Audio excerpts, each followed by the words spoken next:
Assalamualaikum warahmatullahi wabarakatuh. Anak-anak, pada kali ini kita akan mempelajari lanjutan materi bab kedua keanekaragaman hayati dengan submateri keanekaragaman hayati di Indonesia. Silakan kalian simak dengan baik.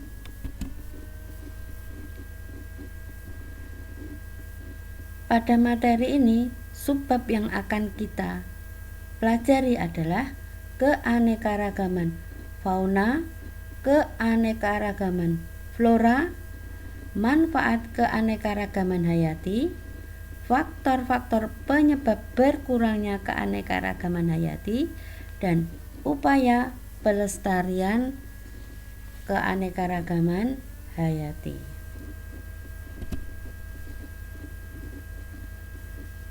Anak-anak, bagaimana sebenarnya keanekaragaman flora di Indonesia? Flora di Indonesia termasuk flora malaysiana. Wilayahnya meliputi Malaysia, Filipina, Papua Nugini, dan Kepulauan Solomon. Pepohonan di wilayah Malaysiana dominan dari famili Dipterocarpaceae atau pohon yang memiliki biji bersayap. Ciri-ciri Dipterocarpaceae adalah pohonnya tinggi, diameter batangnya besar, dan membentuk kanopi hutan atau daun-daunnya rimbun. Contoh tanamannya adalah pohon keruing, meranti, ramin, dan pohon kapur. Nah, untuk memperjelas keterangan yang telah disampaikan tadi, silakan perhatikan gambar berbagai pohon di wilayah Malaysiana yang ada di slide HP kalian.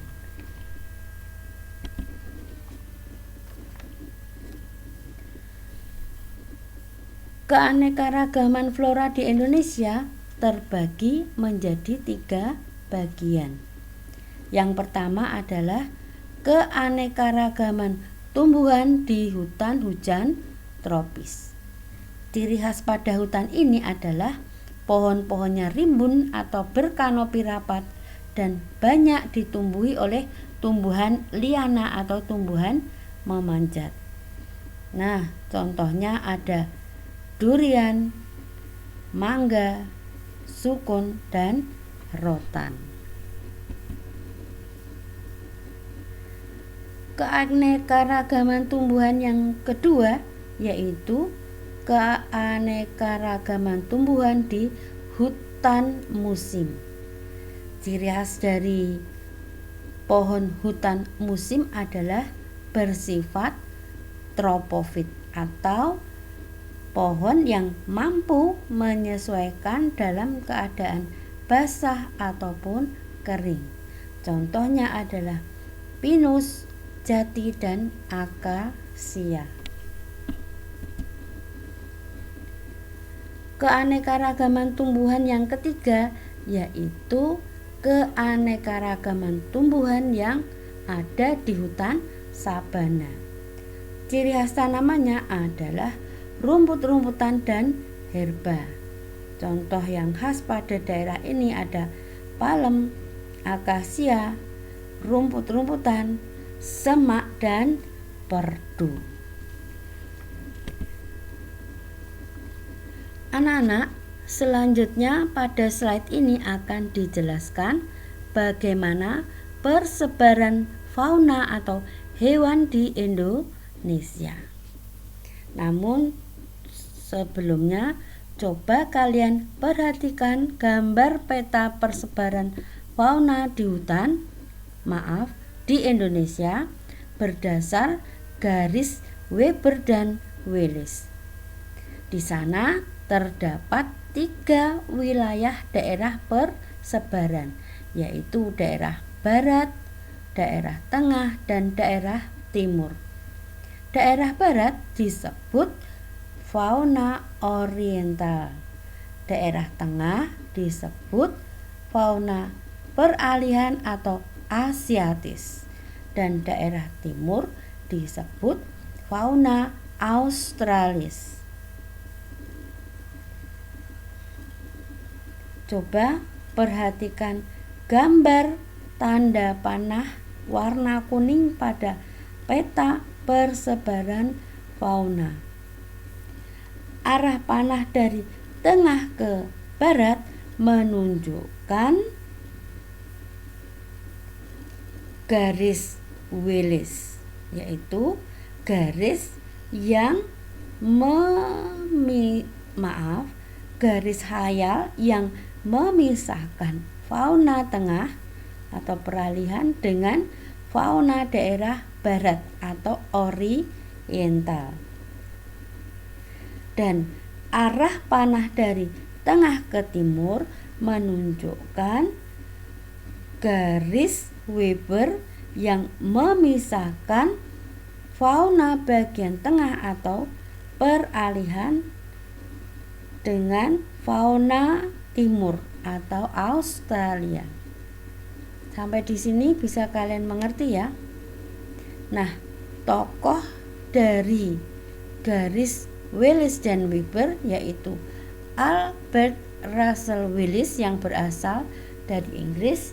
Dia merupakan ahli zoologi atau ahli yang berkaitan dengan ilmu-ilmu hewan.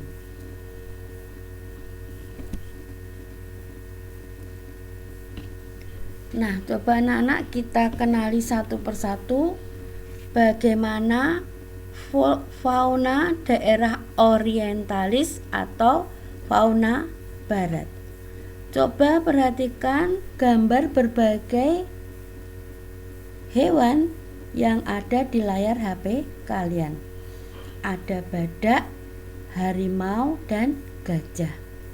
Hewan-hewan tersebut adalah mamalia yang berukuran besar.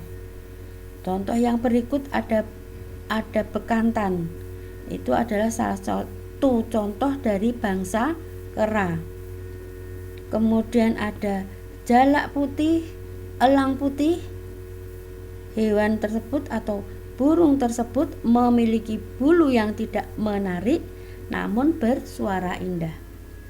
Nah, hewan-hewan tersebut dapat kita temui di daerah orientalis. Nah, orientalis ini meliputi Pulau Jawa, Bali, Sumatera, dan Kalimantan. Bagaimana dengan fauna yang ada di daerah Australian atau fauna timur?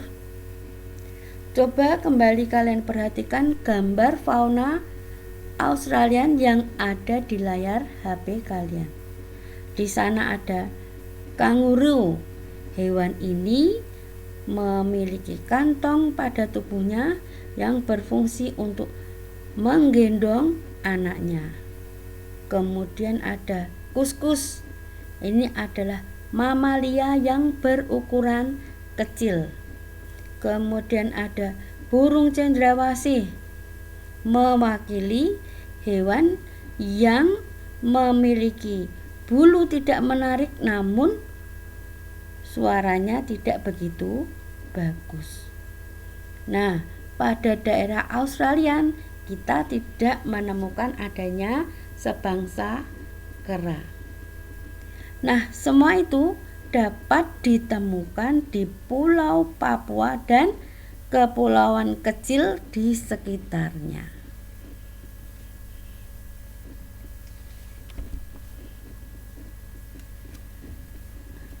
Sedangkan di daerah peralihan atau daerah tengah atau fauna asiatis memiliki ciri-ciri hewan antara fauna daerah orientalis dan australis, maka disebut dengan peralihan atau tengah. Hewan-hewan peralihan ini dapat kita temui di Sulawesi dan Nusa Tenggara Timur. Yang dapat kita temui di sana antara lain hewannya ada anoa, ada maleo, ada rangkong, dan musang.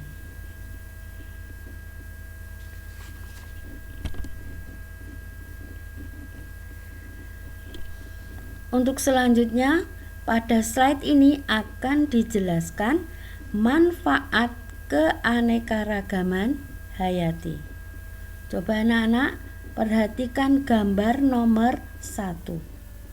Menurut kalian, foto tersebut menggambarkan manfaat kehati dalam hal apakah? Ya, pada foto tersebut siswa sedang belajar. Jika dikaitkan dengan manfaat keanekaragaman hayati, maka keanekaragaman hayati tersebut memiliki nilai ilmiah. Kemudian coba perhatikan gambar nomor 2. Coba kalian analisislah.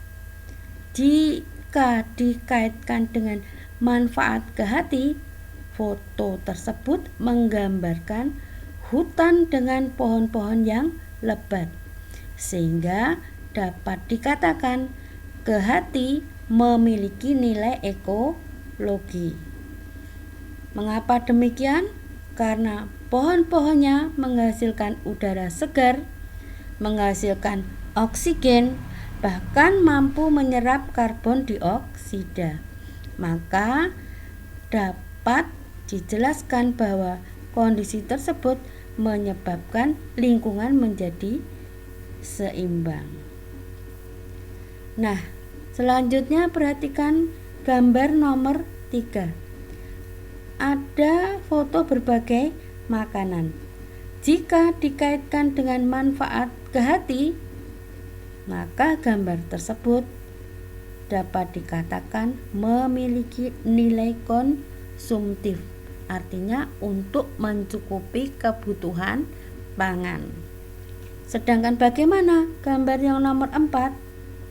Nah, kalau di situ jelas berfungsi memiliki nilai estetika karena dapat bermanfaat sebagai tempat wisata dan rekreasi. Nah, anak-anak silakan baca kembali manfaat kehati yang lain yang belum dijelaskan.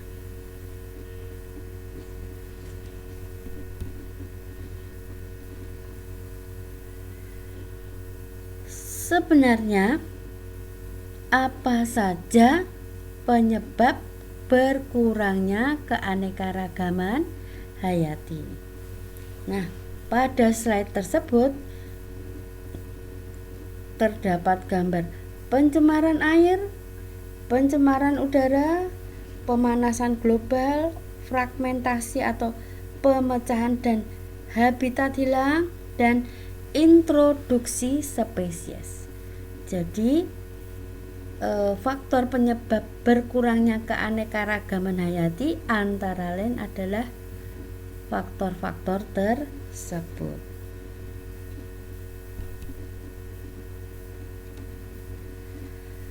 Telah dikatakan bahwa pemanasan global adalah salah satu faktor penyebab berkurangnya keanekaragaman hayati.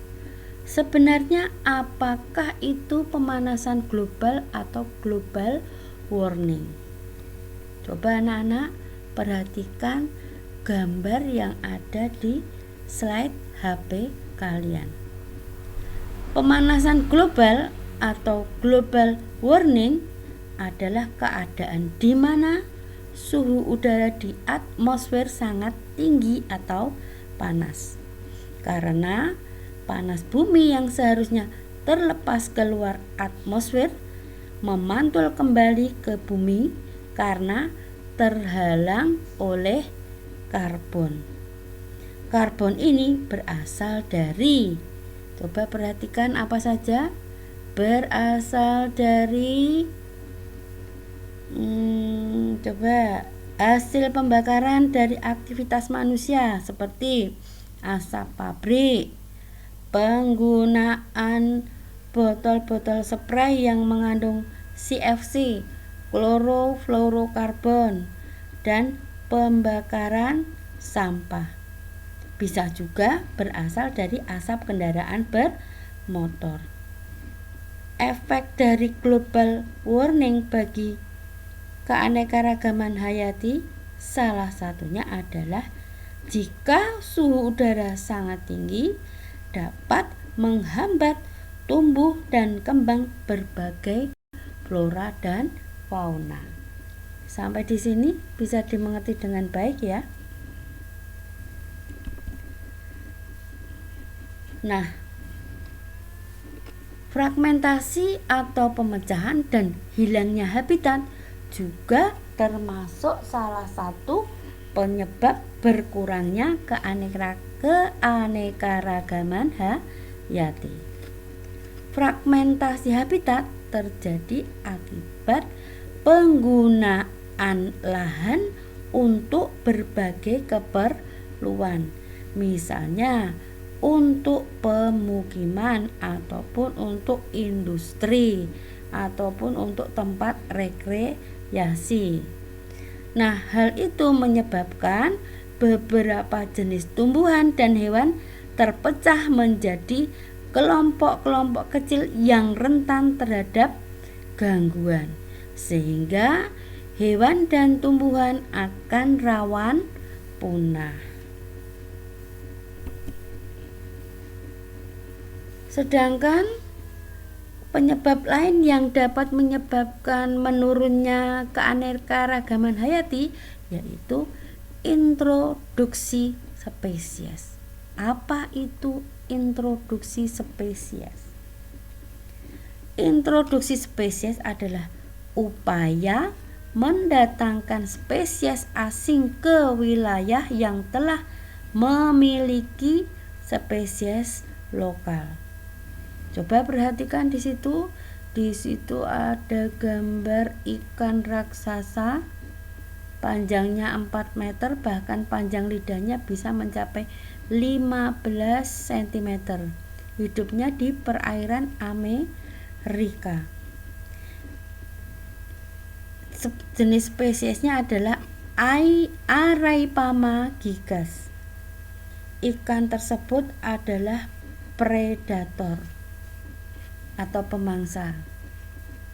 Apabila ikan tersebut didatangkan ke Indonesia atau ke perairan lokal, maka dapat menyebabkan hewan-hewan kecil atau hewan yang lain yang ada di perairan tersebut dapat musnah karena akan dimangsa oleh ikan jenis tersebut. Ataupun contoh yang lain misalnya begini,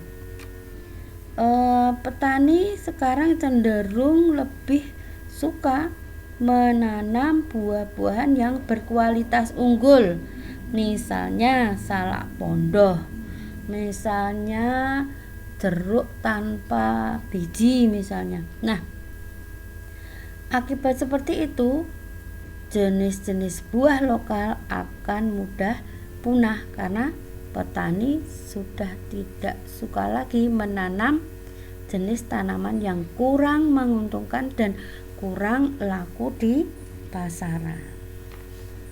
Bisa dimengerti? Baik, kita lanjutkan ke slide berikutnya. Nah, anak-anak, bagaimana sekarang upaya pelestarian keanekaragaman hayati itu dapat kita lakukan? Yang pertama ada pelestarian secara in situ ya. Kemudian ada nanti pelestarian secara ex situ. Kemudian yang ketiga adalah pembukaan kawasan konservasi. Apa itu pelestarian secara in situ? Yaitu pembiakan atau pelestarian kehati atau keanekaragaman hayati di habitat aslinya atau di tempat hidup aslinya, misalnya Taman Nasional Baluran di Jawa Timur dan cagar alam di Sulawesi. Nah, sekarang apa yang disebut dengan pelestarian secara ex situ? Ex berarti menunjukkan keluar, berarti pelestarian kehatinya dilakukan di luar habitat aslinya atau sengaja dibuat mirip habitatnya. Nah, ini bisa meliputi kebun koleksi, kebun plasma nutfah, kebun binatang, dan kebun raya. Setiap kebun tersebut memiliki ciri spesifik dalam pengelolaan spesiesnya. Misalnya, kebun koleksi ini khusus menanam bibit unggul saja. Kebun plasma nutfah ini menanam semua jenis tanaman lokal dan unggul. Plasma nutfah itu artinya sumber bibit, ya, sumber bibit. Kemudian kebun binatang ini bertujuan menunjukkan dan memelihara semua jenis hewan. Kemudian ada kebun raya.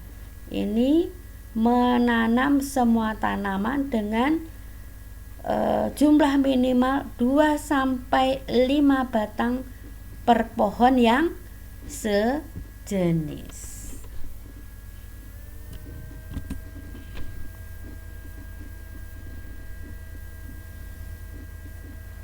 Upaya pelestarian keanekaragaman hayati yang ketiga yaitu membuka atau mendirikan kawasan konservasi, meliputi Taman Nasional, Cagar Alam, Suaka Marga Satwa, kemudian ada Taman Hutan Raya, Taman Wisata, dan Taman Buru.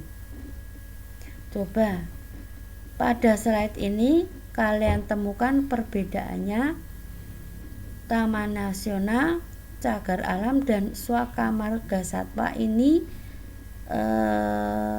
perbedaannya di mana saja. Nah, untuk selanjutnya yang Taman Hutan Raya, Taman Wisata Alam, dan Taman Buru ini juga silakan kalian temukan perbedaannya. Baik anak-anak, pembelajaran kita kali ini kita cukupkan sampai di sini. Tetap semangat belajar dan Bu Elvi ucapkan terima kasih atas perhatiannya. Selamat belajar dan terima kasih.